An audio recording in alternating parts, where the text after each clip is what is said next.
me so that I can go get a microphone or get my headphones. Maybe it will be better. But I think so far this is better. Um, that we just use this. So there we go. I will now share my screen. Okay, there. All right. So today we'll be discussing more of Plato's Republic.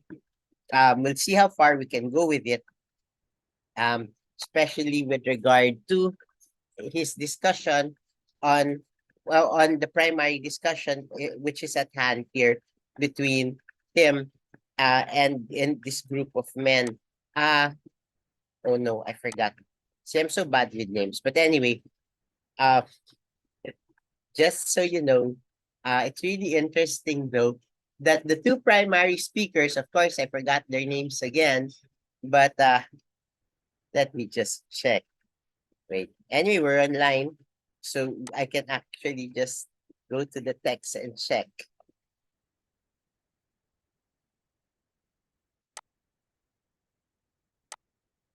Hmm. What are their names? Glaucon. Glaucon. Um, yeah, Glaucon and what's the other one? And Adimantus are actually Plato's brothers. Okay. They're aristocrats, which means Plato's an aristocrat too. And um, actually, Plato uses them as Socrates' interlocutors because they're quite, how do I say this? They're quite respected in Greek society. And, you know, bias aside, of course, he's biased, it's his brothers, right? But bias aside, I think Plato sees his brothers as genuine men of arete, excellence, right? Because they're men of virtue. Their virtues, the great warriors, and also politicians. So that's why he uses them because usually, right, if Plato will talk to people who are absurdly simple-minded or you know or simple-minded or not open to dialogue or just not interested in the truth except for what they understand to be the truth, then it will be a short dialogue. It won't go anywhere, right? But this is really why he uses his two brothers. I think maybe because he really knows how his two brothers would be in a dialogue with Plato and with Socrates, unless it really happened. Okay, but whether it happened or not, I think he did use his brothers, particularly because they would ask the right questions because they would be the persons who were really interested in finding out what makes something just, what makes human beings just, and more importantly, as the dialogue goes on, we realize that the question is just not anymore like what would make a polis just, but the question expands to a question of what makes what makes a person just, but what makes a polis just, and how do we build one? So, and of course, uh, Plato's brothers were prominent men who were, you know, understood to be rather heroic and admirable and men of genuine virtue would be the best persons to be interested in that, to be genuinely interested in that. Why? Because they probably of all men would have been really interested in how to serve their police and how to build their police so that it becomes more more just and serve people. Okay. um so so that's why but the dialogue doesn't begin with them. It begins with uh okay, here we go again. Never mind, you know who it begins with. Oh, wait, you don't know who begins with because it's an excerpt. Okay. Sorry. Okay, back to the text. Wait, I just checked.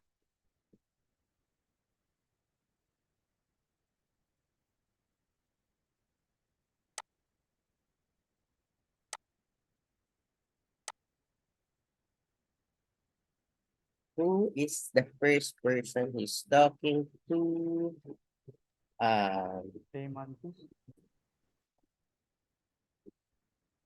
Glaucon. Oh no. No, Glaucon is the ano. Okay, anyway. Yeah, sorry. It is Glaucon. Anyway, um, yeah, so he begins speaking with a clearly unjust man. Say,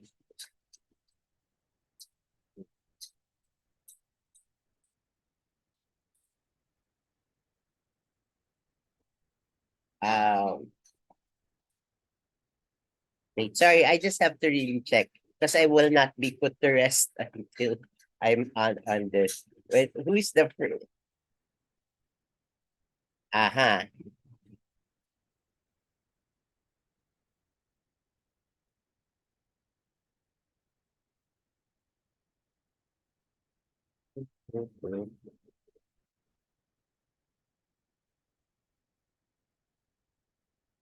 Cephalus. Okay, there, Cephalus. Alright, so he's talking to this man, Cephalus, who really represents what most rich Greek, how most rich Greeks think and understand reality and understand their place in society. In other words, they are people who really are more focused on acquiring honor and fame and wealth. Okay, they're not really that interested in building a genuinely just society. What they're really interested in is making the most profit and making the most on and having the most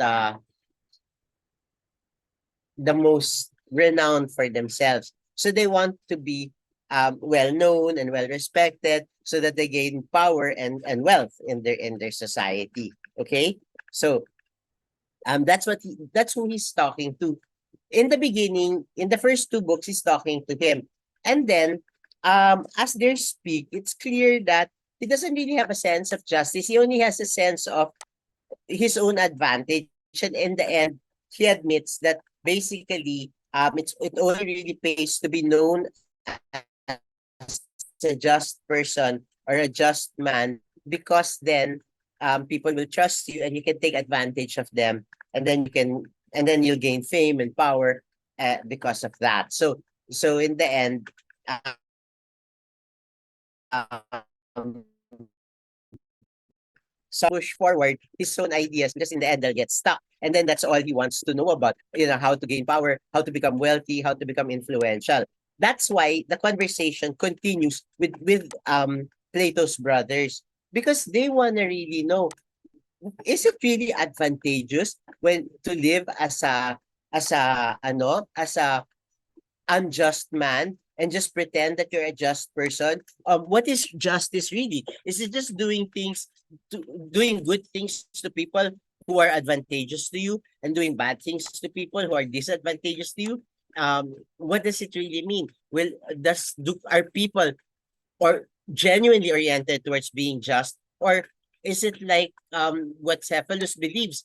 If given a chance, people will be unjust if you allow them to be unjust. Okay, so there's that whole conversation. Now we won't get into that because it's not really our interest. I mean, it's too long for us to get into because our own interest is basically how did Plato understand what did Plato understand to be a good society, a just society, and how do we build it? That's basically our question here.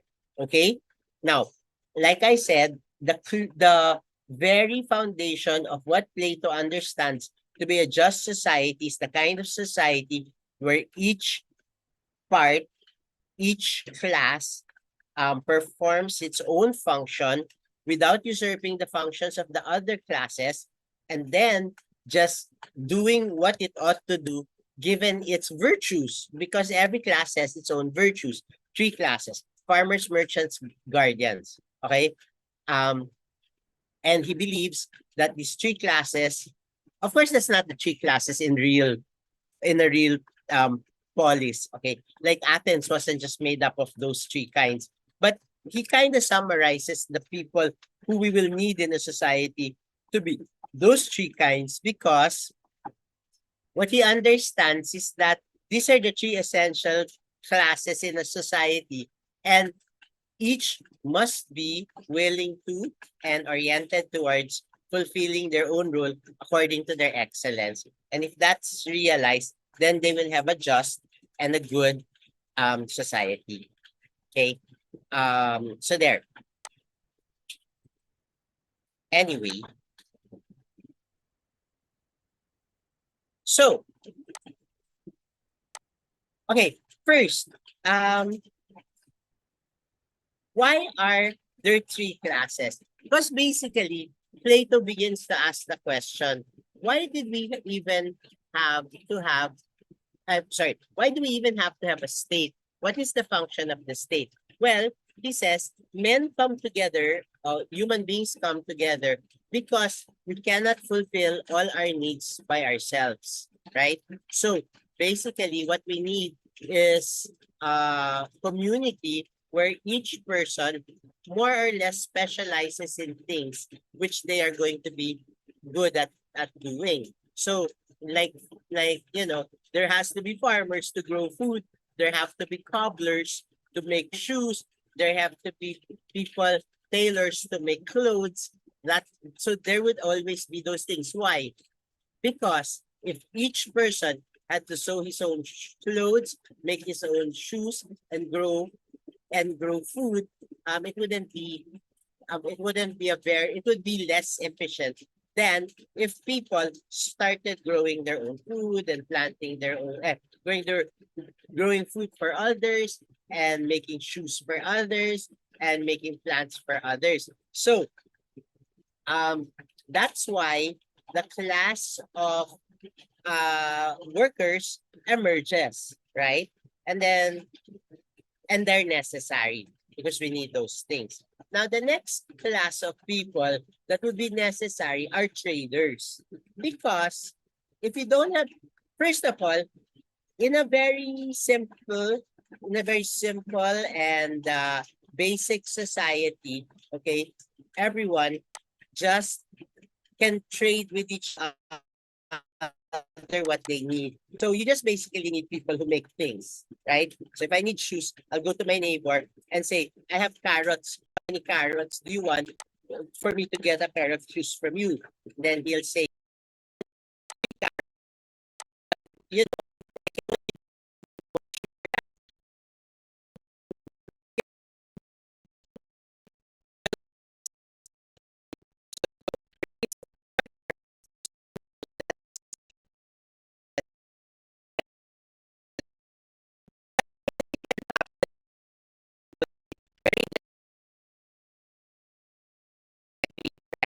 but what if your society grows bigger?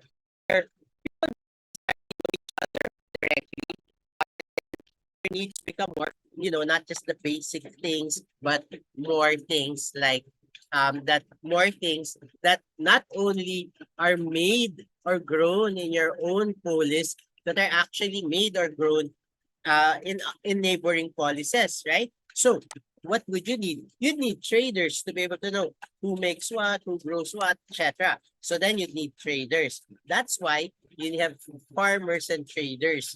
Now, um, this kind of society, Plato says, people will become more wealthy and will probably be able to accumulate excess wealth based on trading and sharing their stuff and being able to barter and trade and all of that. That would provide them with wealth. They'd probably want to expand their territory, or people would probably want their wealth. So they need people to protect their territory. Okay, and those will be the guardians. Okay. So you'll need another class, a third class, the guardians. Those will protect your territory. The ones who make sure also that there's peace within the territory. But that doesn't really mention that. But that's also what the guardians do, right? But ultimately, the question is, when you have three classes of people like this, and then you have different people doing different things, you have to have a government. someone to govern, right? So you already have the guardians more or less as a government because they're the protectors and also in a way the keepers of the peace, right? But in the end, you would need someone to really be recognized as the leader of the community. So that will be the king, right? And for Plato, okay, so we have these three classes, and there will be a king who will come from the guardian class, of course, because the guardians are the ones who govern. So of course, the king will come from the class that governs. So you have a king from the guardian class. You have these three classes. Okay, what would make a just society, right? So, um, so for Plato, the state can only be built if justice is achieved in it. When people Okay, sorry. So there, that's his basic question, and that's what we're going to try to understand. Basically, we have a society with three classes, more with the king to rule them, and the question is, uh, how does this society function so that everyone realizes their well-being, which is the whole point of a polis, right? Everyone must realize their well-being. So, how does one do that? Okay. Well, first, one basic idea of Plato that we have to understand is for Plato, a state can only be built if justice is achieved in it, and justice is achieved in the state, right? When the three classes work according to their appointed tasks, right? So in a sense, it's hard to build a just society if the people are not virtuous, in the sense that they are all in agreement and are oriented towards and capable of realizing their excellence, their arete. Okay? Their and so this polis will be will be in a state of justice when people themselves, the citizens themselves, are just, that they have the virtue of being just, if they have the excellence and capacity of themselves being just. Okay? And this idea that every part has its role and every person has a part to play based on their excellence is really the very basis of the Platonic theory of the polis. But remember, so every part is, so if you want to build a good and a just polis, every part has its role to play and every person has a part to play based on their excellence. Okay? That's the basis of a just society. But you know what? It's also the basis of what is a just person. Okay? That is exactly his theory of what a human being should be. That a human being also has parts. Every part has its part to play, and each part must play its part according to how it is determined by its virtue. It has to realize its virtue and live according to its virtue. Okay? So, that's one thing to understand here. That when Plato is saying, okay, let's build a state that is just. And you know what a just state is? A just state is a state where every person fulfills his or her, in Plato's time, it was all hymns. So each person fulfills his role according to his excellence as defined by his role. That's what a just state is. And and in order to achieve that state, that means every person in that state should be living according to their excellence, and each person in that state must be virtuous. But in order to achieve that, each person must be like the state. Each part of the person must realize itself according to its virtue, and therefore each part within one person, okay? Each person also has three parts. So every part in the person, those three parts should exist in a way that they all fulfill their own excellence according to how their excellence is defined. Okay? Another thing to note about Plato's theory about the state, about Plato's theory of the state is that it doesn't aim at defining a kind of state according to what's the best kind of state to have so that it's efficient in production or that it will create the most wealth or it will create the most well-being based on the fulfillment of basic needs. That's not his point. Okay? He's not interested. I mean, of course, that's important, right? Because that's how he started. Remember how he started? He say, why do people come together to form a state? Oh, because they can't provide for their own needs by themselves, right? So the state is there to provide for everyone's basic needs. Okay? That's not Plato doesn't reject that. But but for him, a state goes beyond that. Beyond just building a collective that is able to provide for everyone's needs, and even a collective that will allow for people to become luxurious and opulent or wealthy, or will allow people to acquire wealth. Beyond that, for Plato, his theory aims at the realization of the truth of a polis and the truth of human beings.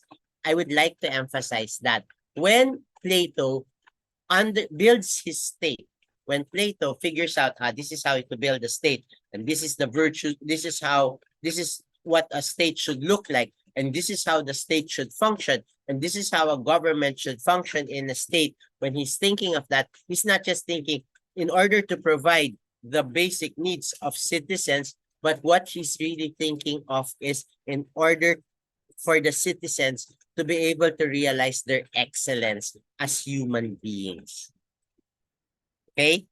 So, you know, I guess Plato's polis is like the church, right? I mean, in the if we look at the church, of course I'm talking this way because you guys are religious, right?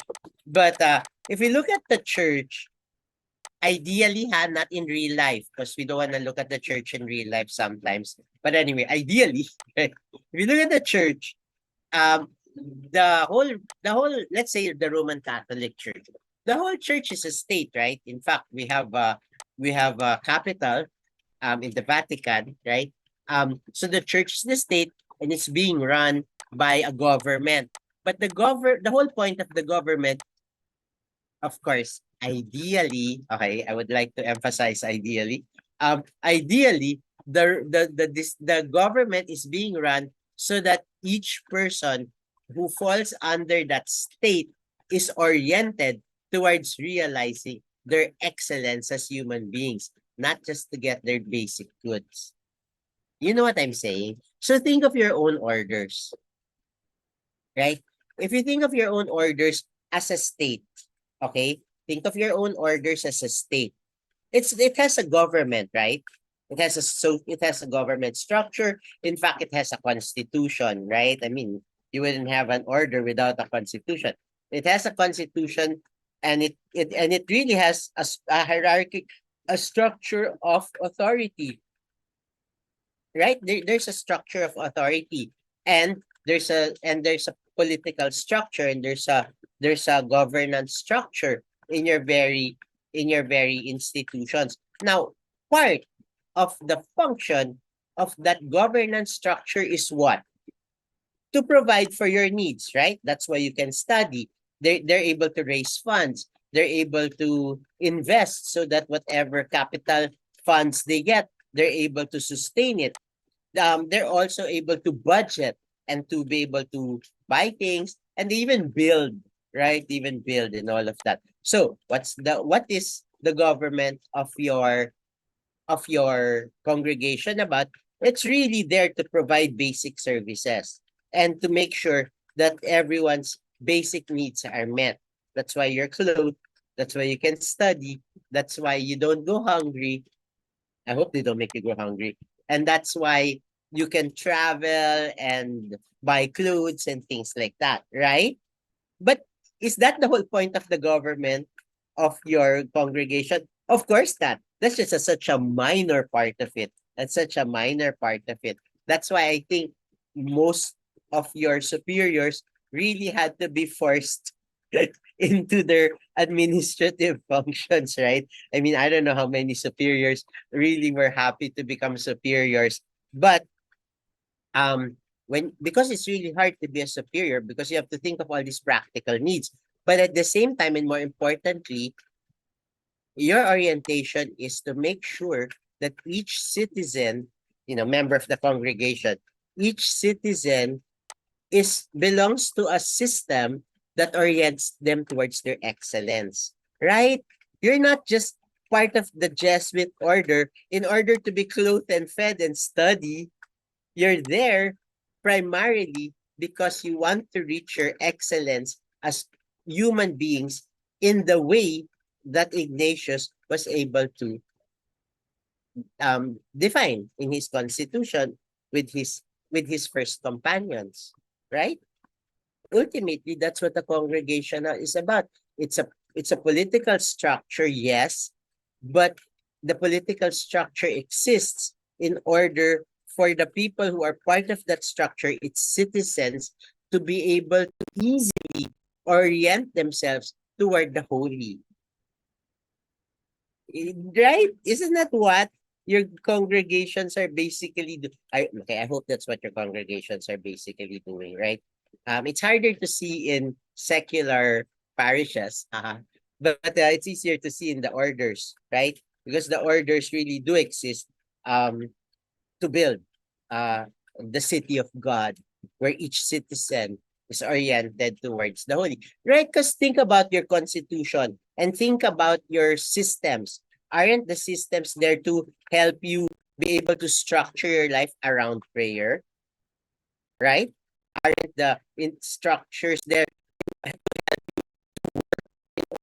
fulfill your apostolate in order to make sure your lives are oriented to serving God? That's why your constitutions are there. That's why the systems are there. That's why you have superiors to watch to make sure you're doing the right thing. So you know what I'm saying, right? So that's now think of that, but in a secular society, and that's what Plato is trying to do.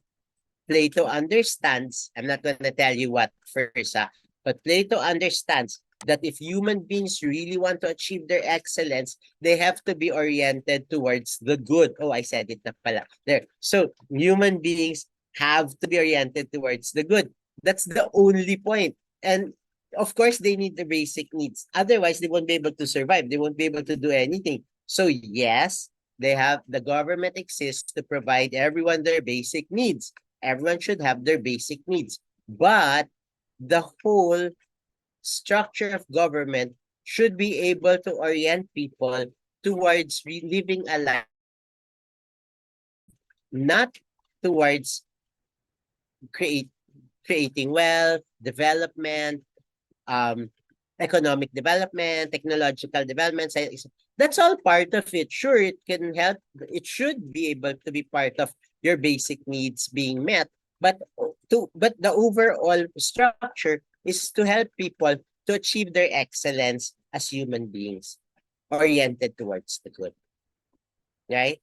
So now you see why Plato's political theory is philosophical because as he's just showing us the shape of a government, he has a fundamental understanding of what it means to be a human being, why why why we exist, what is the meaning of our existence, and based on that, he understands what is a social structure and what is a political structure, why it exists, and why it's oriented toward that. See, do you see that whole orientation? That's what makes a political theory philosophical, right? Because it's not just talking about the mechanics of politics, it's really talking about the very meaning, the very telos of what it means to be in a polis.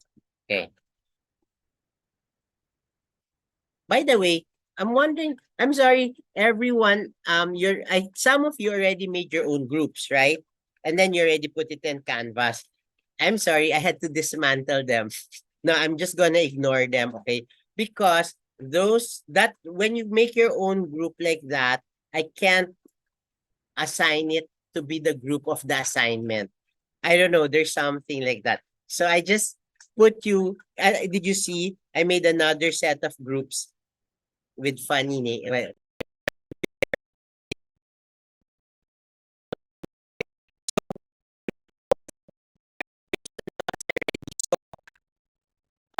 that you made in Canvas. I just transferred it. You saw that. But, and also, if everybody has a group, can we double check? Because can you double know you are that you are part of the group? Okay, which is important, that it's important for you to have a group that's registered there in Canvas in my list, because when I check your mind maps, that will be a group grade. Okay, that will be a group grade. Part of it will be a group grade. Remember, like about 3.5 of it will be a group grade, and 1.5 will be an individual grade. So the 3.5 will have to be based on your grouping. Okay? So make sure please you're there. Anyway, moving on. Okay. So that's the point of why Plato believes we should be in states. Okay. Now, like so what I sorry, I'm gonna just repeat what I said. So for Plato, we come together for our mutual advantage.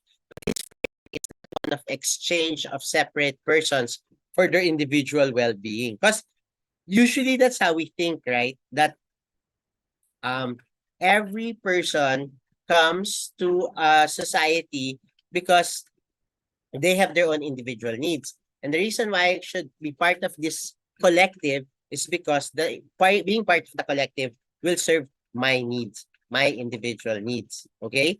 So that's what we usually think of why we come to a polis. But for Plato, there is no individual good that isn't serving also at the same time the collective good. So that's another thing we have to understand about Plato, okay? Because he says like, okay, why are we in a society? Because no person can realize his needs on his own. So one way that we can, it's easy to interpret that as, so that's why we go into a society, because we have individual needs and then we just mutually benefit each other. But it's really still based on what my needs are, right? But for Plato, there is no realizing the individual good unless the good of the whole is also realized. Okay? So just to understand this, it's like this. Okay? Um, the liver, right? The well-being of the liver. Oh wait, never mind the liver. Okay, let's just think of the brain. Because I don't know really what's good for the liver. But anyway, the well-being of the brain, right, is that it's fed blood and yeah, it's fed blood and oxygen by the whole system. That's its own personal, that's its own individual. Well, that's the good of that part, right? But the part that the brain cannot think. Let's just say the brain is an individual, a thinking individual. The brain cannot think that so everyone must serve me because then I'm the chief of this whole thing and my own well-being is the most important thing. No, because the brain actually is not gonna be well unless every part is well, right? So the liver has to function well, the heart has to function well, the lungs have to function well. That's why when you can't breathe, you can't think. Did you read the bar, right? Like if you're coughing or you can't breathe, you can't think, right? Or if let's say you have an infection and your body's fighting that infection, so you have a fever, you can't think. That means the brain, the welfare of the brain is tied to the welfare of all other things. So the brain, when it's thinking of making the whole body function, it's not thinking of I'm gonna cooperate in this body because I have my own individual agenda, to flourish as a brain, but I'm gonna no, but I'm gonna like cooperate with them because of my own, but it's because it's good for my own agenda. No, the brain is only well when all parts of the brain are functioning properly and each part is contributing to the whole. There, you understand that. So although when Plato begins, he says, "Oh yeah, we all come because we all have our own individual needs." But when we're a community already, when we're a polis already, each one exists for the whole. Not that we don't have individual happiness, individual needs, but we're all very aware that whatever we do, we're serving the whole and not just my own self, right? Again, if you go back to a congregation, right, that should be the orientation, right? That whenever you're doing your duties, you're doing it for the congregation. So don't complain if you have to wash dishes or wash clothes or, you know, trim the trim the things in the trim the plants in the garden or whatever. It's for the health of the whole community, right? So you may be saying, okay, I'm doing this because I'm doing it for the whole. And when the whole is good, is healthy, I'm healthy, right? And when I'm not healthy, the whole will not be healthy. That's why the whole is also responsible for me. So I'm I'm part of a collective, and the collective is collectively realizing its perfection, collectively realizing its perfection or its excellence, not individually. So like again, like a body, right? That's why they say, oh, you have to have a well-tuned body. Yes, exactly. Because the body functions in such a way that each part helps each part and no part can flourish if the whole or one of the parts is not really functioning at its best. So we all have to help each other in that way. All right. So his framework is not one of exchange of separate persons for the individual well-being, but how each individual is part of a community coming to get together to help each other as a whole achieve the well-being of one body or a well-ordered whole. Okay, so it's a well-ordered whole where each part has an essential order to fulfill for the good of the whole. I put the whole part. That doesn't make sense. It's not the whole part. It's the whole. Okay. Let me just. Oh, by did I already upload these slides in the canvas? Not yet. Oh, I should. Yep. Okay, I'll do it later because I cannot upload it now while it's being run. Anyway, so there. It's a question of for the whole. And then again, remember, the whole is oriented towards the realization of the good. Okay? So so we're not working together so that we can achieve prosperity and development. Okay? It's not like, it's not like how like how Korea and Japan when they were building after the war, right? They're all like very focused on like, oh, we all have to work as a collective in order to achieve what? Development, right? In Western style development, ganyan. But but it's possible that it doesn't bring happiness or fulfillment, right? That's why for Plato, it's not about wealth or development. It's really about how the whole can work together to achieve the good.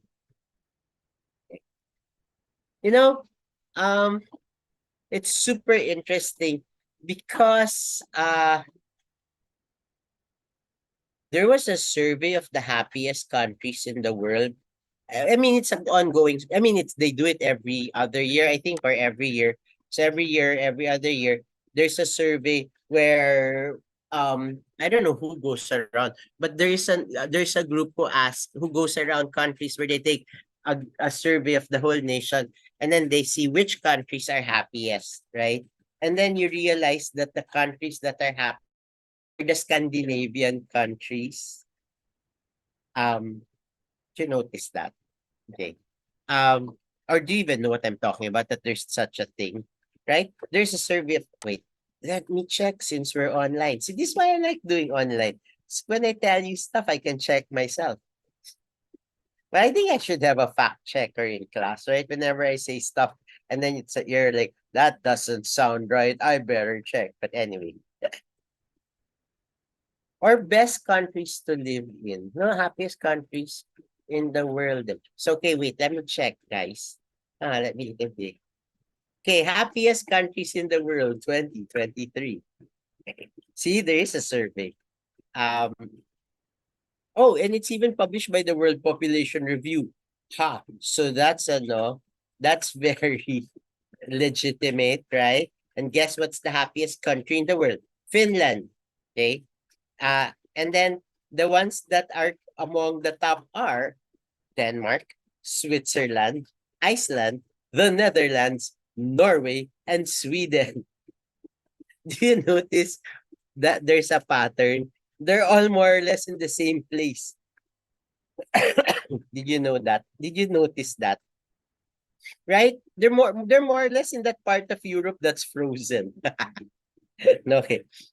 More or less they're part of the Scandinavian Swiss part of Europe, the Swedish, the Scandinavian parts. It's really one part of Europe, right? Um, and they're considered happy. But they're not the richest countries in the world. They are rich countries for sure, but they're not the richest countries in the world. Because I think I think America would be richer than them, right? America would be a richer country than them, but America is somewhere below. Okay, let's see where America is. Let's see where Philippines is. Okay, guys, Vietnam is 65. That's for the Vietnamese there. Uh, wait. Oh, where's Philippines? Okay, never mind. Fine, I'm wasting time. Sorry, just getting but I'm gonna look for the US. Sorry, I'm more focused on finding the US, USA. I'm really oh wait. Cause is this no? I don't know how this is arranged. It's so hard to find the US. Huh. Anyway, I was gonna say something about the US, but now I can't be can't be sure. Wait, sorry. I can't find it for some weird reason. But anyway, so the explanation. So anyway, so remember those countries are like in Northern Europe. Like the Scandinavian parts of Europe. Okay. Anyway, the reason where's number 76, where the Philippines is number 76. Congratulations, Vietnam, you're happier than us. Um, Oh, the US is 15 there. So that their point is basically that yeah, it has something to do with wealth, okay? With how much money they have, how much development they have. But ultimately, um what makes a nation happy is when there's least inequality. Okay, that's why the US doesn't really go up to the top because they're one of the most unequal nations, right? Anyway, but that's not my story. Sorry, my point is though. So it's really interesting because the top countries are Finland, Denmark, Iceland. These are the top happiest countries. But you know what? Um, in these countries, although they say they're the happiest, they're very they seem to have the most development, but they also have a lot of um stress about being because by they're really stressed to be at leisure because they seem to not be able to be in leisure because basically in our time when you consider yourself to be happy or fulfilled, it really has a lot to do with technological development, a certain lifestyle, a certain way of living, a certain way of a certain level of income, and a certain level of healthcare. Of course, it's really very important, I think. But um, development doesn't really consider human flourishing, right? Because it can only measure how much more money you're earning and how much more stuff you can buy and how much more stuff you can consume and how secure your life is by way of income. You know what I'm saying, right? But ultimately, that may give you a sense of happiness, but the question is happiness the realization of human fullness, your fullness as a human being, the realization of yourself as a person, or in other words, fulfillment. Does it really realize fulfillment? Does it allow us to realize our fulfillment as person? Okay. So the question then is, do we sorry. That's why for Plato, it's not so important that a nation becomes rich or honorable because it doesn't necessarily lead to fulfillment. It could lead to a kind of happiness, but it doesn't necessarily lead to human beings realizing their wholeness as human persons. Or it doesn't necessarily help us realize our wholeness as persons. Do you understand? That's a whole different thing. Okay. Um, that's my point. Sorry. I think I took too long to make that point. But it's interesting, right? That that happiness in a nation doesn't necessarily mean that the nation is orienting its persons toward human fullness. Here's my question too about the happiness of those nations. Because like let's say Norway could be considered one of the happiest countries in the world or whatnot, but but one of the happiest and most developed countries in the world. But we can ask ourselves, what is that happiness and security? Because I think it has a lot to do with security. The people are secure, especially because they're socialists, so they have health care, universal health care, which I think is very important for people to feel happy. But the question is, how did they realize that wealth? Wasn't it partly because of oil, right? I think Norway is one of the countries that benefits from the oil trade. Not that it necessarily produces oil, but it's one of the countries, I think, where it's one of the ports or one of the processors or one of the centers of distribution of oil in Europe. Anyway, so your wealth is built on the potential destruction of the world, right? So, how happy can you be and how fulfilled could your people be when your own security and wealth and development are secured by unjust unjust structures because your wealth, the system of your wealth is like destroying the earth, right? And you can't really sustain your wealth without pushing for more of the destruction of the earth. You know what I'm saying? Right? That's why the Americans are having a hard time as a nation or as a people finding happiness and contentment because most of their wealth and security is really based on exploitation.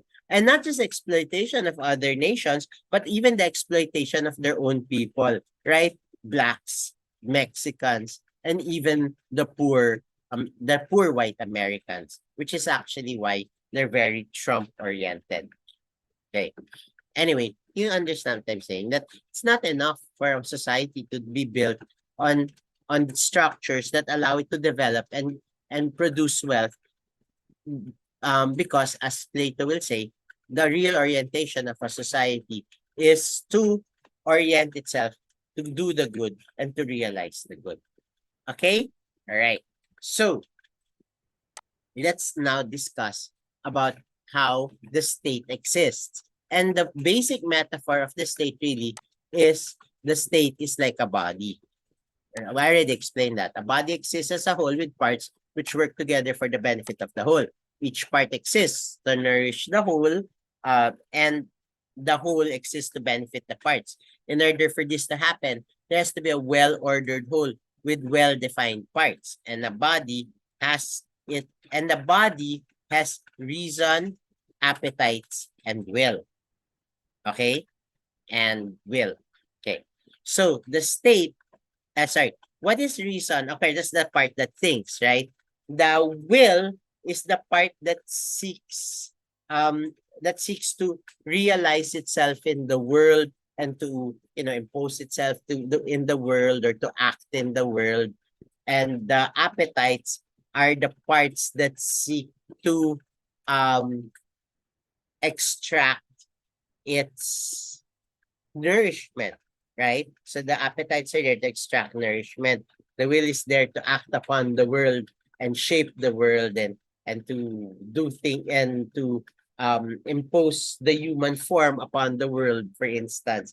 And the reason is there to know and to understand. So those are the three parts of the body. Okay. Um. Now the state also has three parts that correspond to the parts of the body. So the three parts of the state are the philosophers and philosophers slash guardians, okay, there, and then the merchants, and then the workers. Okay, so they're the three parts. Workers means farmers and people who labor to produce, and merchants are the ones who trade. Okay, there. So now we know the three parts of the self. Okay, wait, somebody has a question. Is Socrates the one still speaking in this book? It's already Plato. Yes, thanks, Nadim. It's already Plato, clearly Plato, because Plato will already give his theory of what Socrates was looking for that Socrates never discovered. Okay, so in this book, we're finally going to know what it is that Socrates was working so hard to discover. Okay, and Plato is going to tell us that in his theory about his theory of the caves. So, guys, if you because the excerpts only really talk about certain things. I mean, talk about the important parts. So you don't really see the dialogue going on. Okay, you don't. Um, sorry, sorry. I could have really let you just read the actual book, but it's really too long and it's not all very focused on the political, what we need for political theory or political philosophy. Okay, so when you're reading the book, I think you're losing the sense of the back and forth of someone asking Socrates a question, Socrates saying, I can't answer it unless you answer me this. Someone answering Socrates, maybe Glaucon saying, yeah, okay, so this is how I see it. And Socrates will say, but isn't it like this? And Glaucon will say, how so? And then Socrates will continue, So basically, that's how the book sounds like, okay? If you want to know, um, but if, so there, but I'm not letting you read that because I wanted you to focus more concentratedly on the theory of the state. Okay, but this is also where Plato gives his very important theory about uh about what it is human beings seek to find and how they realize their human person. So if you and it's usually referred to as the allegory of the cave. Okay. Now, if you guys are interested on reading that whole part on the allegory of the cave, which is not hard to read and which is not that long, please refer to book 7. Okay? Book 7 of the Republic. If you can't find it and you don't have it, just ask me and I can send you book 7. Okay? But if you're interested in like, what is this? How does he talk about the allegory of the cave and what does the allegory of the cave look like when he's actually talking about it in the actual dialogue of the Republic, then refer to book 7. Okay. if you want to see how thinks, what he thinks about different states, and how he thinks the aristocracy is the kingship, the aristocratic kingship is the best kind of state, and how everything deteriorates from there, you can look at book 8. Okay, right. Anyway,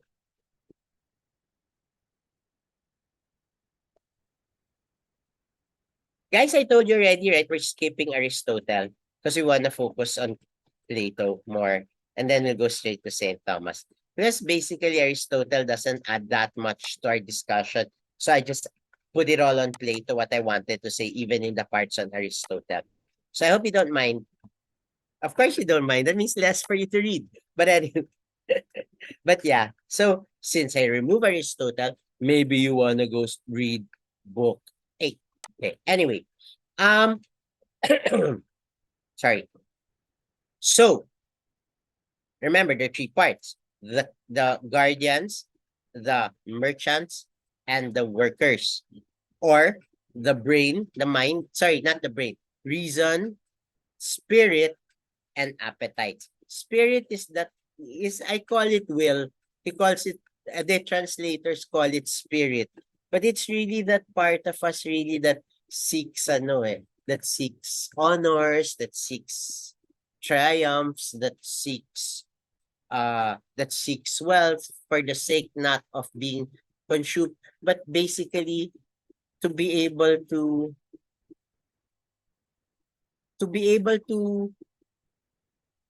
act in the world in the way of excellence, to be able to act in the world in such a way that we can manifest our excellence as human beings. That's what spirit, I think, is about it, right?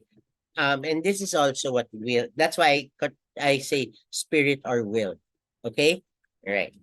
Now each part is given a role which is suited to its inclinations or capacity, which gives us a sense of a kind of hierarchy. Okay, it's a necessary hierarchy. Mind is higher than intellect, or reason is higher than spirit, and spirit is higher than appetites. Okay, but on the whole, spirit and appetites are really the drives, the part of us that aren't really necessarily thinking, but the part of us that want to act on the world. The appetites act on the world to find nourishment. The spirit acts in the world to be able to express its excellence. Okay, so that's why. But then reason is the part of us that understands and knows. Okay, so for Socrates, let's just focus first on the body. Okay, for Socrates, whenever in the three parts of the person, each part is important. Without the appetites, we won't survive. Without the spirit, we won't act in the world creatively. Okay? Without the reason, then we won't be guided into realizing the truth and the good. Right? So, if the appetites seek nourishment and the spirit seeks honors and realizing itself in excellence, what's gonna guide it to be able to ensure that the way it fulfills its appetites and the way it expresses its spirit are oriented towards the good? Intellect, right? Reason. Only reason knows the good. So, if you have appetites and you have and so if you have your appetites and you have your spirit but no reason, so that's what makes you for in okay. Appetites unguided by reason just basically act in the world blindly consuming things, perhaps in the end destroying it, right? Which is probably why we're here in this mess of environmental destruction and global warming, because ultimately human beings gave into their appetites, right? Because we just keep consuming, and then in our fear that we won't be able to consume in the future, we just keep producing more and consuming more in order to make us feel that we're not gonna go hungry or insecure or sad, and that's why we need to see a lot of these things. So that's the appetites causing these things. That's my theory about buffets. Buffets are okay. I'm just gonna say this to you guys. You know what a buffet is? Sorry, do you know what a buffet is? Those eat all you can things, right? They're super bad for the environment, right? Sorry, I'm gonna ruin buffets for you guys. So if you want to just mute me and not listen to what I'll say, you can do it now because I'm gonna ruin buffets for you. And then I'll just put my thumbs up when I'm done ruining buffets, and then you can turn back the volume, okay? But here's the fact, okay? Buffets are super bad for the environment. You know why? Because in order to produce that much food that cheaply, they're probably planting it in a non-sustainable way, and they're probably growing the animals in a non-sustainable way, meaning the way they're growing the animals is probably carbon heavy, and it probably entails a lot of export and importation, which means a lot of traveling, right? And then it also means, more importantly, it also means a lot of food waste because, right, it's a buffet, so the restaurant should make sure that there's always enough food that can be seen, but not all of that food is consumed, right? So a lot of it will end up in food waste. So you're already producing a lot of carbon in planting. Okay, first of all, it's food we don't need, right? You don't need to eat in a buffet to sustain your human existence. You do not. I'm telling you, you do not. Okay. You don't. That's just excessive. You don't need to eat that much, and you don't even need that food. But when you're in a buffet, you feel you have to eat that much, and you want to eat that food. So it's already unsustainable because you're already promoting that farmers produce more than we need, and that a lot of it get produced cheaply. So you're already encouraging unnecessary production, which is carbon heavy. Secondly, you're already encouraging carbon heavy production because that's the way to produce cheap food. Okay? And then thirdly, a lot of it goes to food waste. So that means a lot of that food is going to rot as biomass and contribute to more carbon and even methane. Okay, I don't know methane, but definitely greenhouse gases. And one of the big contributors to greenhouse gases is what? Agriculture and food waste. So when you eat in a buffet, you're really not laudato seeing. Haha. Anyway, shame on you. Go to each time you eat in a buffet, you have to go to confession and say, Father, forgive me for I've sinned because I violated Pope Francis. Basic love for the environment. I did not laudato si.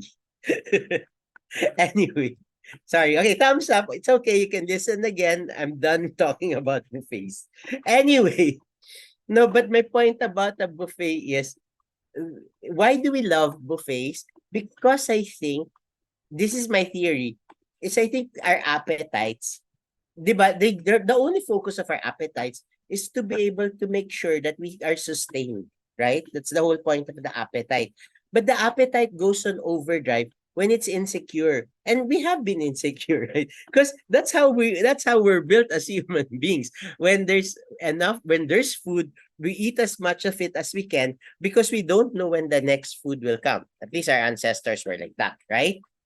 So now that there's always food, we're still oriented to eating as much food as we can, even if we don't need it.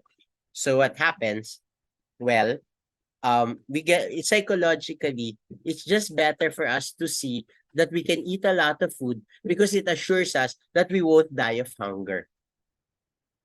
That's why I think buffets are symbolic for us. That's why we like them because they make us feel something. They make our appetites feel secure. So no one's gonna die of hunger because of a buffet, right? Okay. Not realizing, oh sorry, I'm gonna ruin buffets. Now I can turn off your sound again. Not realizing that buffets are what is probably driving us to extinction as a species. Okay. You can turn it on again. Anyway, can I make an advertisement? If you want to understand more about how we're destroying the earth, please read my book, Repentance and Rebirth, at the End of Life as We Know It, available on Shopee and Lazada. I'm sorry, I just had to do that. But anyway, so, but you know what I'm saying? Oh, but it's, no. But you know what I'm saying? Um, I think some of you are actually checking if I was lying that I had the book in Shopee and Lazada. But anyway, I maybe I am. But my point is the appetites cannot be allowed to rule without any check because they're gonna go haywire, right? They're gonna just keep they if you leave an appetite to itself without thinking, it could actually finish, like for instance, if you're given certain rations and said, okay, that's as much food as you have for the week, okay, son, let's say your mother left you, or oh, sister's here, so daughter, right? So let's say your mother left you, and then she said, I'm gonna be gone for a week, so it's only you in our house, and there's this much food. I already measured it. This is enough food for a week. So it's all your favorites, so you won't be sad and you won't miss me too much. But you have to make sure it lasts a week. If you just let your appetites roll without thought, what will you do? You'll finish all the food in 3 days. And then you'll grow hungry. Right? That's why the appetites are not able to think or plan or even know what's good or what ought to be, right? That's why humanity today is in this mess of global warming because the appetites are ruling without any thought of what is the good or what is the just or what is sustainable and what is respectful of the earth. No thinking like that going on, right?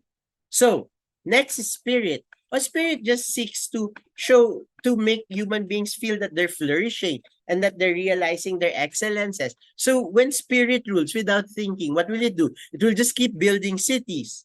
It will just keep buying 500,000 peso bags, you know. Oh my God, you know, okay, maybe spirit is about this.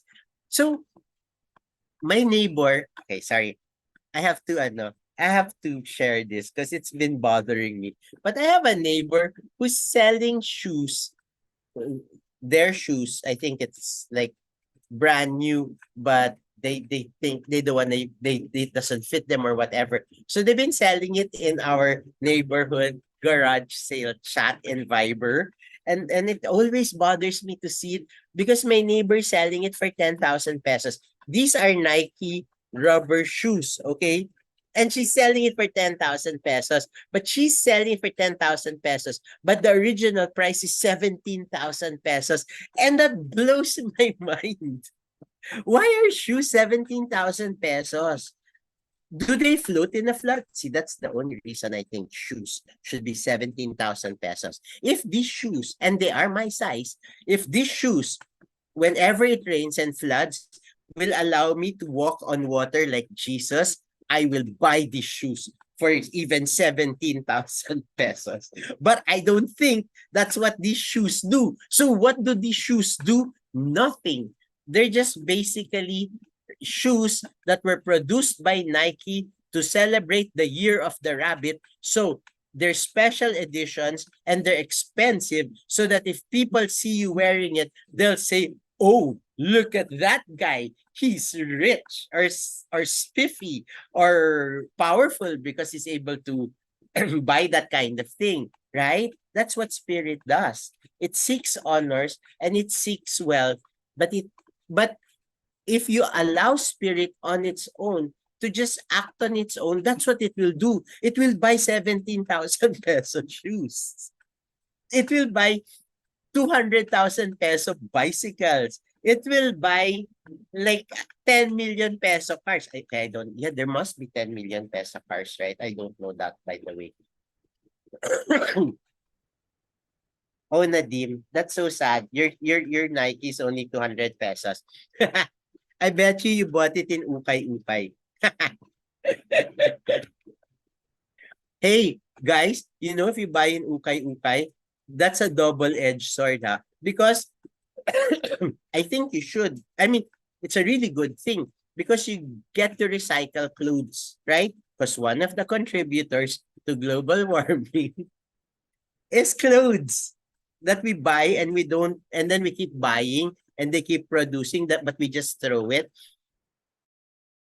Buying clothes from ukay-ukay is your contribution to global warming. But you know what's sad about buying clothes in ukay-ukay?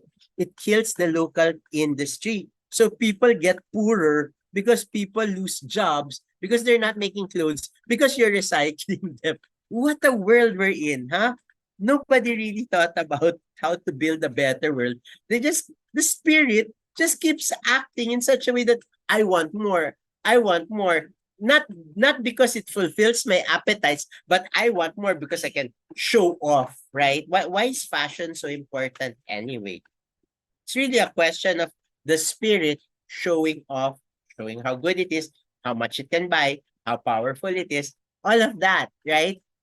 That is spirit that is unregulated or which is allowed to act without reason. You see now what I'm talking about, right? It's insane because look, because of the unmitigated actions of appetites and spirits, the human race has become exploitative and destructive. Exploitative of the earth and each other, and destructive to the earth and each other and themselves. So we're driving ourselves to extinction. Why? Because reason has not been allowed to really give give orientation or structure or guidance to our appetites and our spirit. This is the whole point. One of the great theologians, Leonardo Boff, I love him. But ano, but Saint John Paul II silenced him. I don't know what. Okay, sorry, I don't know what the word is, but just told him to shut up because he was a liberation theologian. But he's one of the greats. I think he's one of the greats. Anyway, it's okay because he's been restored. Whatever restored means. I never stop reading him anyway. Anyway, his great book, guys, you have to read this. If you're no, if you're really interested in social justice and ecology, he wrote this great book called The Cry of the Earth, The Cry of the Poor. Okay. Which I think Pope Francis refers to him, right? In Laudato Si. Have you read Laudato Si, people? Maybe I should include that, no? Because it's very political. Anyway, I love Laudato Si. But I also hate it. Because actually, I was already thinking the thoughts of Laudato Si when I was writing my book, but Pope Francis published first. So now everyone thinks I just copied his ideas. I didn't. I'm putting it on record here. I did not copy Pope Francis. I was writing my book already before Laudato Si came out. Okay, so let that be on the record. Pope Francis copied me. Okay, anyway. Sorry. Maybe you think I'm serious. I am. Anyway, yeah, that's why I have my bitterness, although I'm a great fan of Pope Francis. Anyway, sorry, my point is that's the whole point of Leonardo Boff and Pope Francis. When you let the appetites and the spirit run wild without any genuine, orientation by the reason, which is basic for Plato, reason oriented towards the good, which is what Catholics understand what reason is anyway, right? Right? So there, if you let them, then it will destroy the earth and then it will create poverty and injustice. See, Plato understands these things.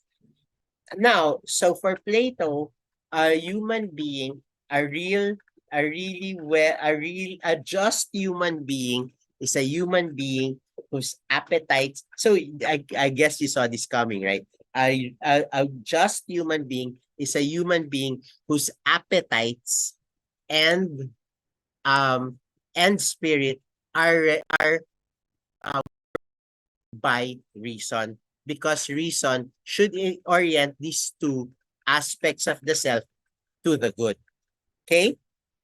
Now, how is that a political theory? Come on, guys, you can already see how this is a political theory. There has to be a class of people who are oriented towards the good, who will guide the peasants and the peasants and the merchants, so that all that they do is oriented towards the good. There, that's it. That's what a just society is. Right? So that's why that's why this idea that, oh, what's a just society? What's a just society? Oh, a just society is a society where the whole being of that society is oriented towards the good, because the society is governed by guardians who are oriented towards the good and guide the actions of the merchants and the farmers and the laborers towards the good. And it's the same with a human person. What's a just human being? It's a human being, it's a just human being when the human being is guided by, when the human being's reason is oriented towards the good, and the human being's reason guides appetites and um appetite and spirit sorry, to serving reason and the good, to serving the good, right? So there you go. That's your whole society. That's your whole political theory on based on Plato. Okay. Um. Yes, Nadim, it does sound like the caste system, and yes, it is. But yeah, there's really a big problem with Plato, because not only does it sound like an exploitative caste system on the surface, but there's gonna be a lot of dictatorship, I'm telling you. As we go later on, he's gonna talk about how we should censor the poets, and then we should create myths so that the people will believe the guardians. We should give them myths that will make them believe that they're really lower than the guardians. It's really kind of nasty. But yeah, but so now you might be thinking, so sir, if it's so nasty and it's so exploitative, why will you teach it as a good system? But you have to see first how it could be actually serving a better society, as it creates better human beings. Okay. All right. So let's go back to why is reason higher? Okay. Well, human existence is oriented toward dwelling in the realm of the eidos. Okay. Now, the eidos is really the realm of the forms, where basically everything that exists, the the good or the excellence of everything that exists is called the eidos of the thing. Basically, we know that in our own way of thinking when we say the essence, right? Where something should fulfill its essence. The thing is more excellent when it's closer to its essence. That's basically because we believe that there's this eidos of a thing which all things have, and then all things actually fulfill that essence. That kind of thing. All right. So, like for instance, a guitar, right? Um, I don't know if you guys, I think some of you play guitar, right? And then you know that not all guitars are created equally, right? And some guitars are really closer to what we understand to be the perfection or the form or the essence or the eidos of a guitar. And the more it fulfills its eidos, the more excellently it exists. Okay? Um, but But for Plato, the eidos of all things comes from a source, and the source is the good.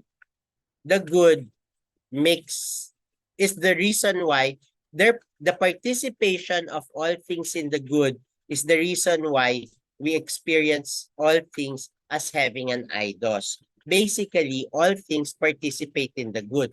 All things that exist in the world are made to exist because of the good.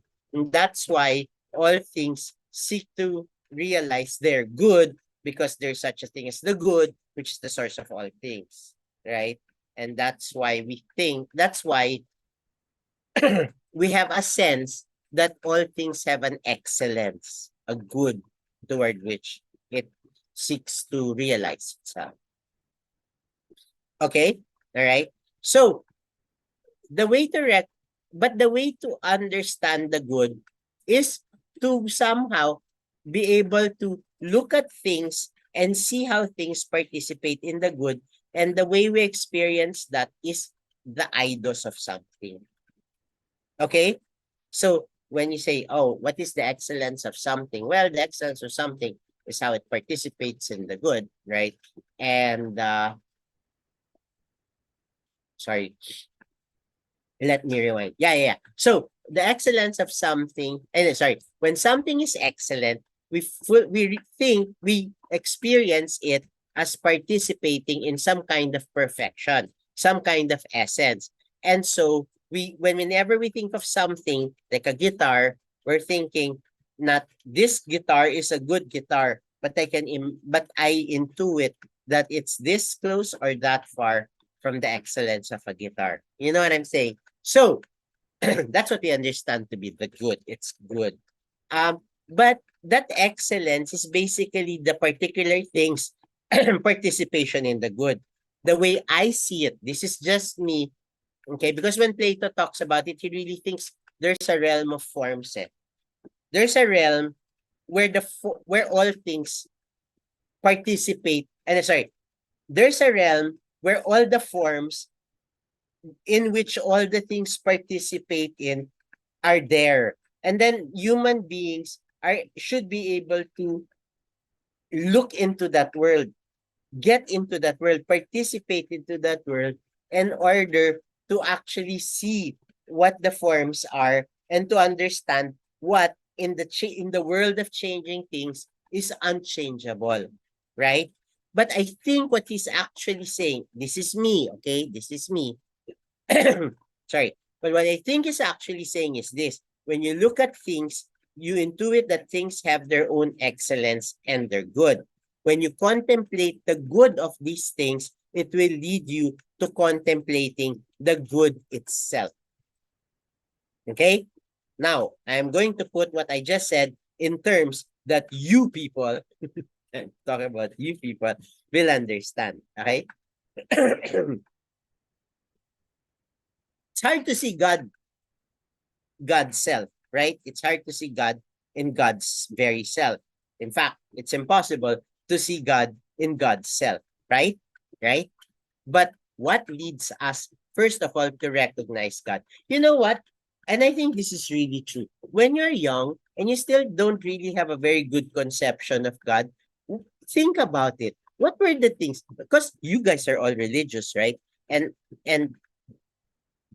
I'm hoping that you're led to the religious life, not for financial security, because it is a very financially secure life. But anyway, I'm hoping that you're not being led to the religious life for prestige or financial security, but I'm hoping that that you were led to the religious life because of a fervent desire to dwell in God's love, something like that, right? I mean, that's what I would like to do if I was led to the religious life, right? Now, what led you to that? What made you think that there was this God that was worth loving and dwelling in and participating and engaging in his existence? Wasn't it when you were young? It was because of days when there was just so much happiness that you saw that the day was like perfect, and then it somehow made you intuit that there was a goodness in the day, that this day's goodness was coming from something that wasn't just this day. You know what I mean? Like when you're in the beach and then you're playing in the beach and then you looked out into the sea and then you felt all this greatness of creation, and then it made you into it. But this greatness of creation is participating. It comes from something else, right? And then when you're a child, of course, you don't quite articulate it. But I think when you're older and you know about God, you begin to realize, wait a minute, weren't those things leading me towards God's existence, to contemplating God, right? I'll share with you. The days, okay, not anymore because I don't really walk that. Anyway, I live in Varsity Hills. I think some of you do too, right? And Varsity Hills,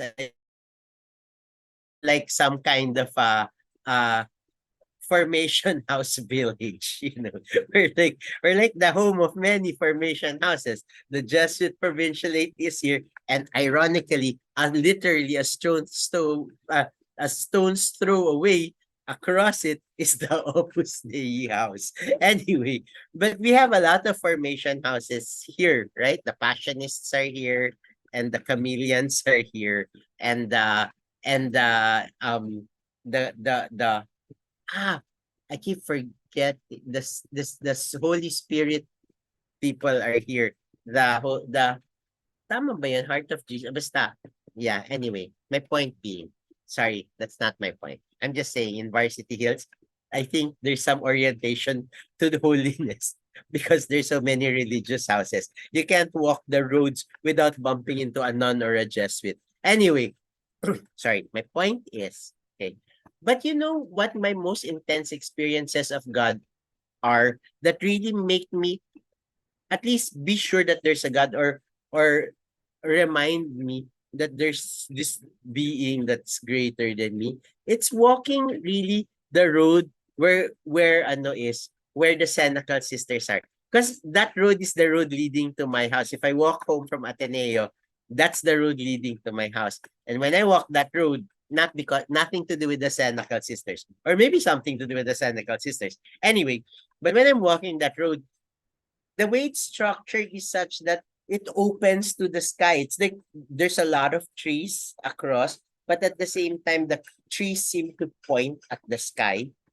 And really, when I'm walking that road, always it calls my attention to the sky. Okay, not when I'm on a scooter, because scooter's moving fast. But when I'm walking, it really orients me towards the sky. And then when I see the sky in its majesty and calm,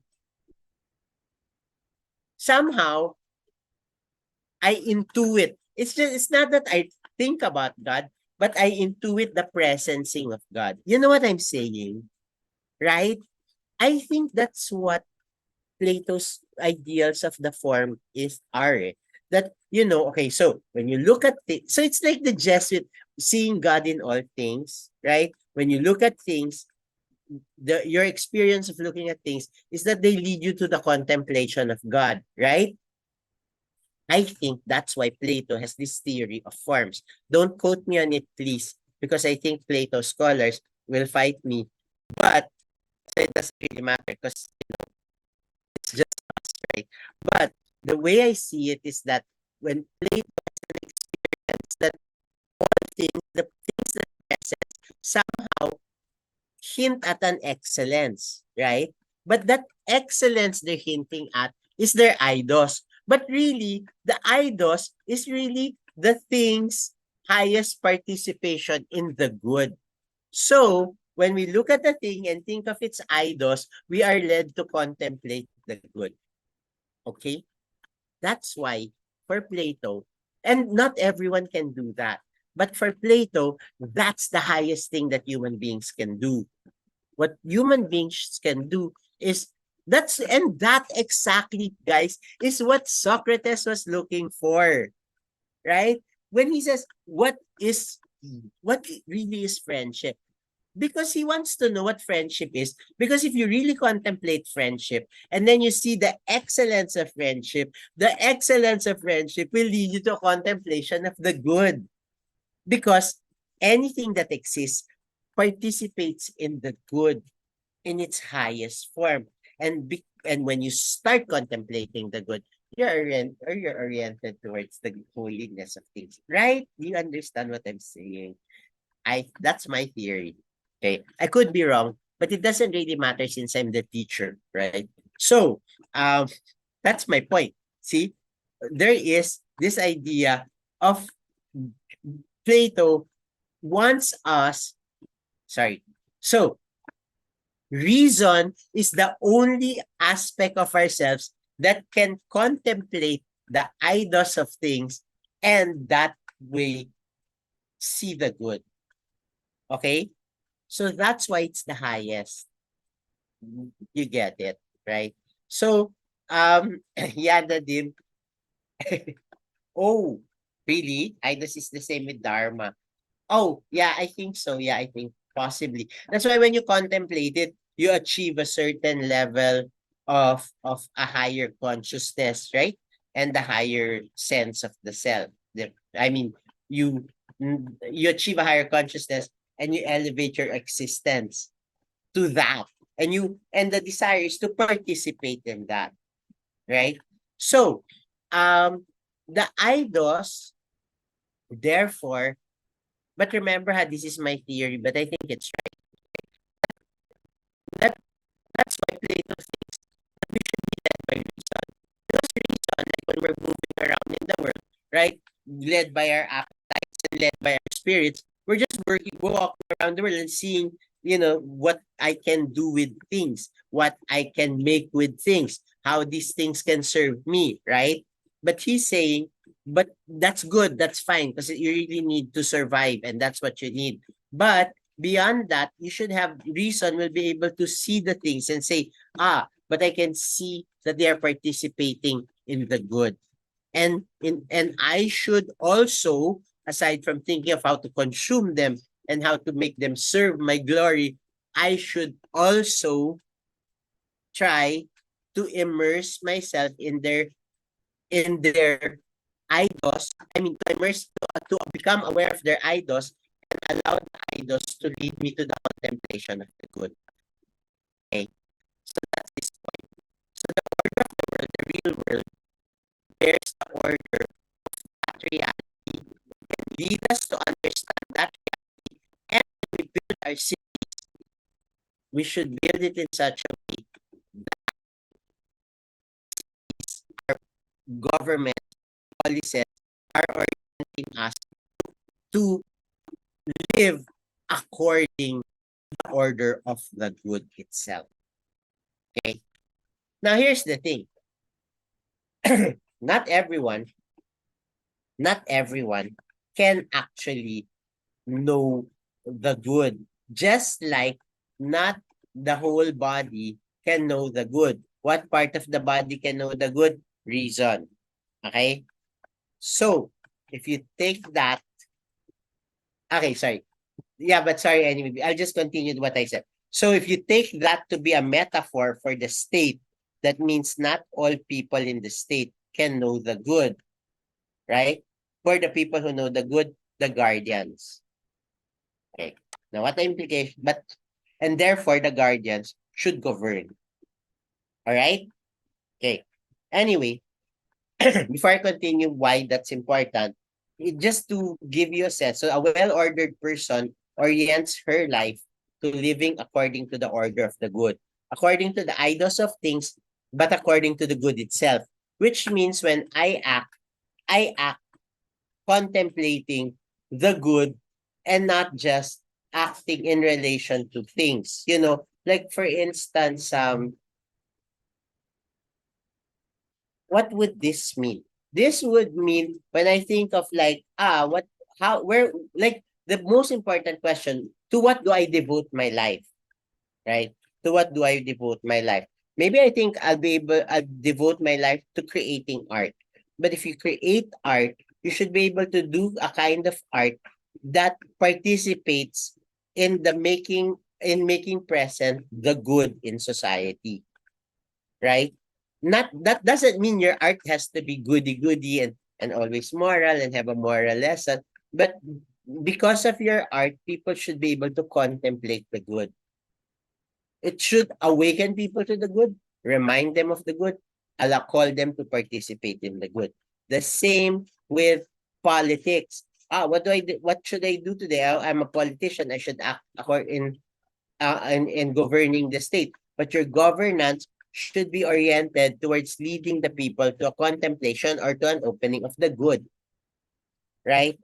And and how do you structure the city? the city should be structured in such a way that it fulfills the good and it doesn't violate the good, which is probably why it's important to know the essence of things, right? Because if we know the essence of things, the idos of things, then you'll treat things according to what their genuine value is and what their genuine um what their genuine value is and what their truth is, right? So a person must be led by reason, because then they'll be able to act in the world and participate in things and create things according to what is really the good. Okay. So the well-ordered police is the same. The well-ordered police orients the whole citizenry towards the good. Thus, it must be governed by its population that recognizes the good. There has it the only people who should lead the nation are the people who are able to who have an intuition into the good, have actually participated in the good, and have actually lived according to the good. You know what I'm saying? That's what he's saying here. That these people should, the ones who should govern our society should be the people who have an intuition of the good, right? Who have, even if they haven't dwelt in the realm of the good, at least they have intuited what the good is and how it presents us, like that, right? That's why, for instance, okay, who would be a good model for a political leader like that? Gandhi, right?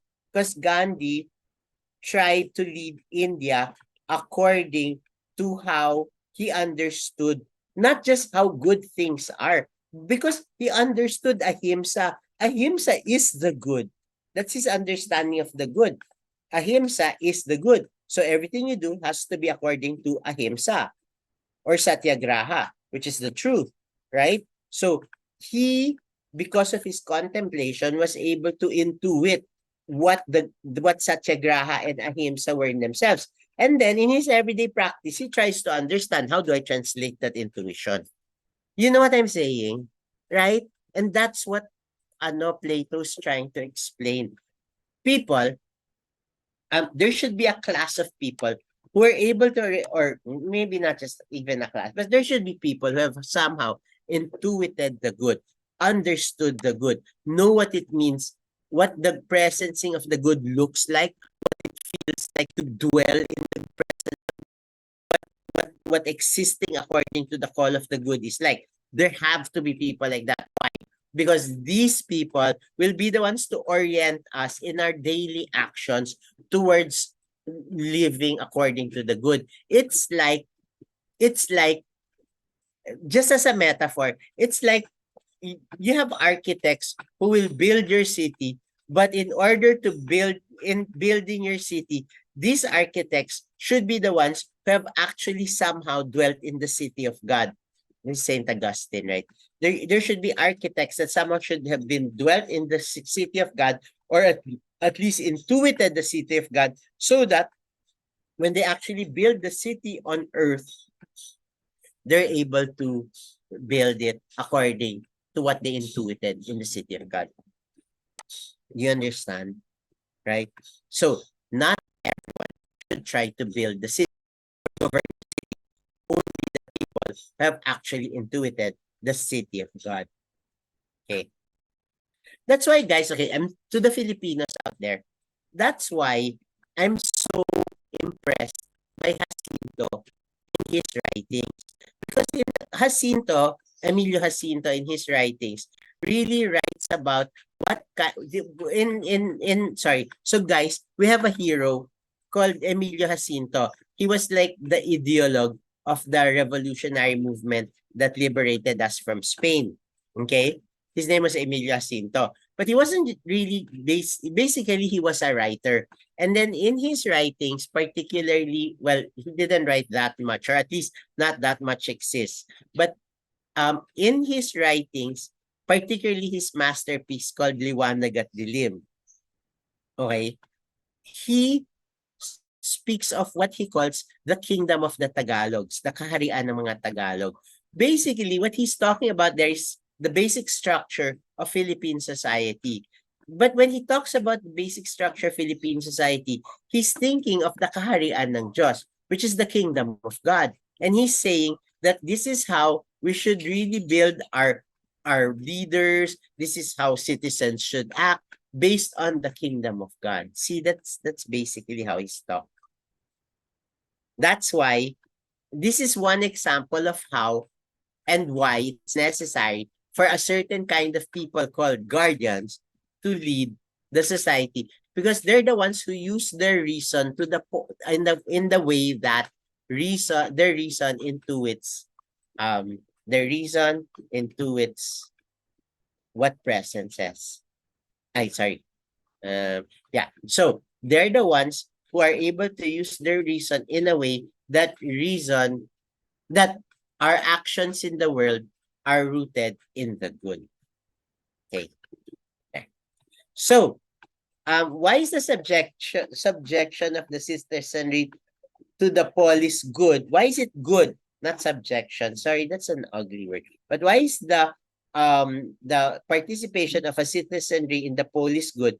Because first, it provides everyone's needs, but more importantly, the need to be fully human is really realized in the polis, where the structures of the polis orient us towards realizing the good in our everyday life, right?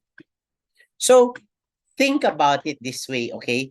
Remember, you guys are, diba, think about your participation in the state, which is called your order, okay? Right, so you're in your religious orders, and it's like a state, right? And then it has constitutions, and the constitution tells you how to act, what's lawful, what's not lawful, okay? Think about it. The constitutions tell you how to work, what kind of work to engage in, right? What kind of activities to engage in, what kind of leisure to engage in, and how to engage in that leisure, what kind of how to serve people in the communities, etc. But right, all of those are designed because someone who was able to intuit the good, the idos, God Himself, right? Because right, remember, most of your orders were founded by a saint, right? That means the founder had some intuition into the good, and he structured a political society based on his intuition to good, such that when you're cutting grass, even just cutting grass can be already an act of opening to the good, because it's part of your kind of activities that lead to contemplation or service or orienting the body towards God. You know what I'm saying? Right? Every action you do in your congregations has been designed to orient you towards the love of God, right? Hopefully, the love of God and not just obedience to authority. But, right, all of these actions are supposed to be oriented towards giving you an orientation towards the love of God. So, if you follow your constitution well, that's a participation in a state that tells you how to live if you want to live an earthly life that's oriented towards the good. Who put that structure together? A person who somehow intuited the good because of his contemplation and his prayer, which in Platonic terms means the person who engaged in meditation that opened him to the kingdom of the idols. So the citizen who functions in this polis according to the rule will automatically be oriented towards fulfillment. That's the dream. Oriented towards the good. Not only livelihood and subsistence, but the fullness of human life. Okay. I'm sorry, I have to keep bringing in your orders because ideally that's what your orders are about, right? It's a government, it's a state that's oriented towards taking its citizens making their citizens live a life on earth that will lead them to the contemplation of the good, right? There. Of course, in your of course, in your religious orders, which are all are all policies, little policies, right? Your religious orders are all little policies. You're all gonna be guardians. Yeah, it's the most democratic. Why? Because you were chosen as okay, you were chosen, hopefully you were chosen as people capable of contemplating the good, right? Right? I mean, you're not necessarily the wisest and smartest people, but you're definitely the people most oriented towards the holy. At least dapat sana, 'di ba?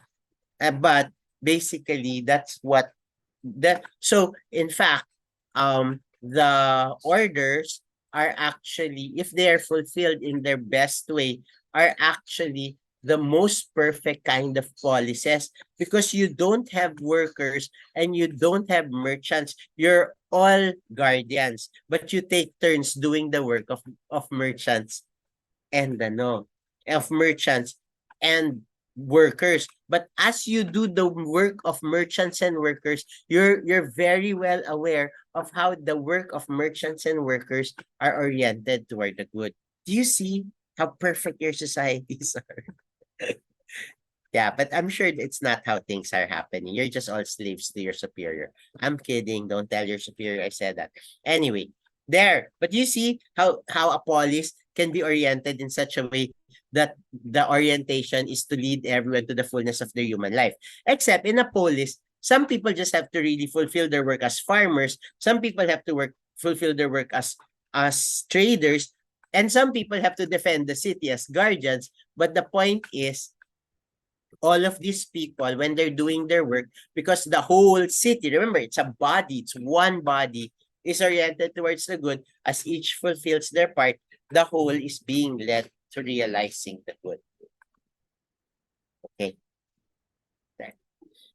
So, the police and the cave. Okay. So, in order to understand Plato well, we have to understand the allegory of the cave, which is already what I explained to you. I already explained to you. Okay. Basically, the philosopher is the one who intuits the idos of things. Okay, sorry. Okay. Just what is the allegory of the cave? It's basically this. Okay.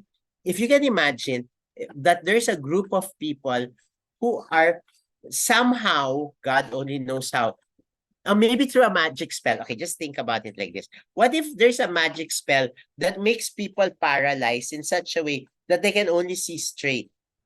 Okay? So, there's these people who can only see straight. And they're all sitting in a cave. All their lives, they've been in a cave. As babies, they're in that cave, looking straight. They'll grow up to be old men, just looking straight in that cave. Okay? What are they looking at? The wall. Just the opposite wall. And what's in the opposite wall? Well, there are people behind them walking around with, there's a bright light behind them. And in front of that bright light, you'll have people walking around making a shadow play, basically making a shadow play, showing like people are crossing the street, that there's a house here, there's a mountain there, there's birds flying and all of that. So that's all they see all their life. So they think that's the real world. Okay? So looking at it that way, they're thinking, that's the real world. That's how really things happen. Until uh, one day, one of them gets loose. Maybe the spell gets broken for that one person. And then he steps out of the cave. And when he steps out of the cave, the light is so bright, he's blind. He can't see anything because he's only used to seeing shadows, right? But the light is so blind, he can't see anything. But once he starts looking out in the world, then he starts realizing, wait a minute, these are the things that they were showing us in the cave as shadows, but it looks like these are the real things. And oh my gosh, there's color, there's dimension, there's light, and there's beauty, right? So there, that's the philosopher, the person who got out of the cave. He's the only one with idos. Well, with genuine episteme. Why? Because he saw the things already. He has seen and experienced the things as they are present. You understand? But the people in the cave are the ones who are living with doxa opinion. Because all they see are the shadows and they think that's the real thing, but they're living in the shadows. Okay. All right. You know what? In our modern world, what an equivalent of this is? Can you imagine living in a world, can you imagine children being raised in an institution where they're only the outside world they see in television, right? So can you imagine that all they watch are Korea dramas, rom-coms, and yeah, basically that Korea dramas, rom-coms, comedies, and action movies, and all of that. And that's what they see every day. And but they're only living inside the house. If you can imagine a house where the children live there and then they play and they do whatever, but they think when they look outside that when they're looking outside, but what they're actually looking at when they look outside is a television. So they think that's a window to the outside world, but it's actually television. And what's being shown in television are K-dramas and rom-coms and action movies and all of that, right? So can you imagine that those children growing up and it's staying in that world forever, growing up in that world forever? They're going to think that all Korean men are really sentimental and loving and nice. And they're going to think that our biggest problems on earth is that we can't share our secrets with the people we love. And that good guys always win and bad guys always look like Russians. And that white people are the best people in the world, and that love always conquers all. And you know what I'm saying, right? And that there are ghosts. Maybe even you show horror movies, so there are ghosts and things like that, and ghouls, and they'll eat you and whatever. But you know what I'm saying? If you're a child who grew up thinking that you're in a house, but the TV's the real world, right? That's what you think the real world is. So you grow up in a world with your knowledge of the world as doxa. Okay? Doxa. But, okay, what if one of you actually gets out and meets actual Korean men, real Korean men, and actually meets actual white people who are not always so nice and heroic, and actually meets, they then gets to engage life in all its complexities. When he goes back to the cave and he'll explain back to the house, no one's gonna believe him, right? Right? Don't spoil the world for us. You're lying. No, all Korean men are sentimental and kind and nice. You know what I'm saying? Right? What if all they watch are Chinese dramas? Then they'll think all Chinese cities are beautiful and modern, and Chinese people are just such loving and funny and kind people. And that's all they see, right? And then when you come back and tell them, no, not everyone's like that, or the world's not like that, or there are more complex problems than that, and they're all like, why are you lying to us? Why are you ruining our experience of reality? Do you know what I'm saying? Right? So if you have children like this, and then, I mean, people like this who grew up in a house like that, and then one person comes back, the philosopher, to tell them what the real world is, they're going to hate that person, right? And they won't let that person rule.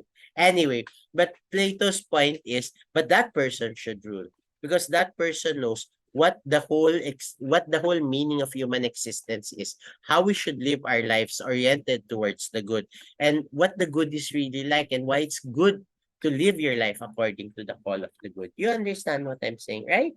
That's why he thinks the philosopher king should lead. All right. But now it's already 3:55.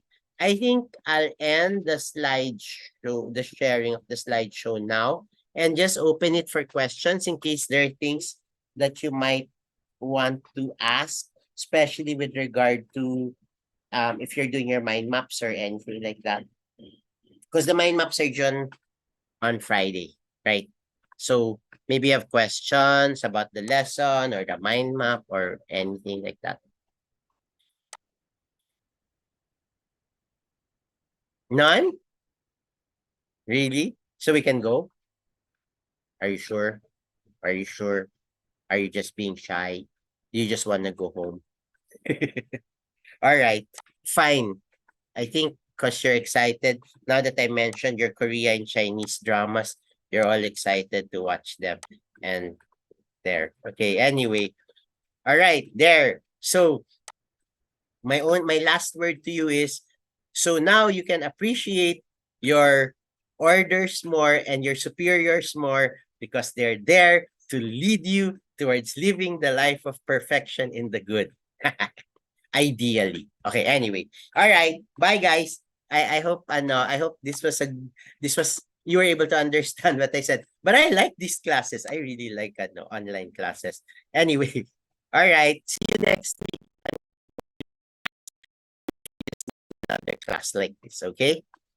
All right. Thank you. Bye everyone. See ya. Thank you. Thank you, sir. I'll post the Thank Thank you, you. sir. recording. Bye bye. Bye-bye.